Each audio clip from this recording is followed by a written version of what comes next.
butcher of Rostov.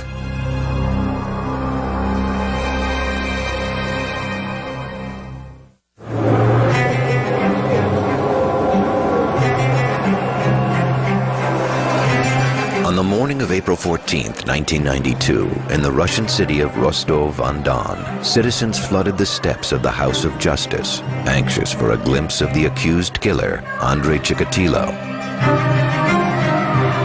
For months, newspaper headlines had branded him the Red Ripper, or the Butcher of Rostov. Chikalito was dressed in a souvenir Olympic sports shirt provided by the court. His head had been shaved, a standard procedure to guard against lice. As proceedings began, the setting resembled a circus more than a murder trial. He was in a large iron cage in the courtroom. The cage was to protect him from the rage of the parents of the victims. He was never able to sit at a table and converse with his lawyer the way a Western defendant would have been. It was a bizarre scene.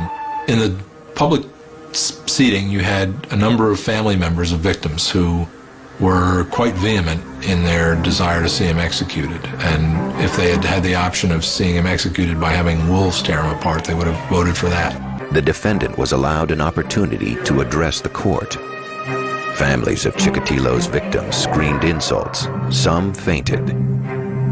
In a rambling 2-hour statement, Chikalito described himself as a man robbed of his genitals. Born impotent, Chikalito claimed to be cursed by a lifetime of sexual frustration that had eventually driven him to murder.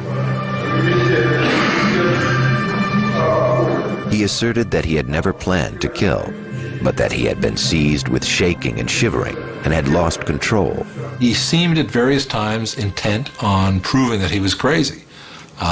At some points that I witnessed, he jumped up and started shouting at the judge and then dropped his pants and exposed himself.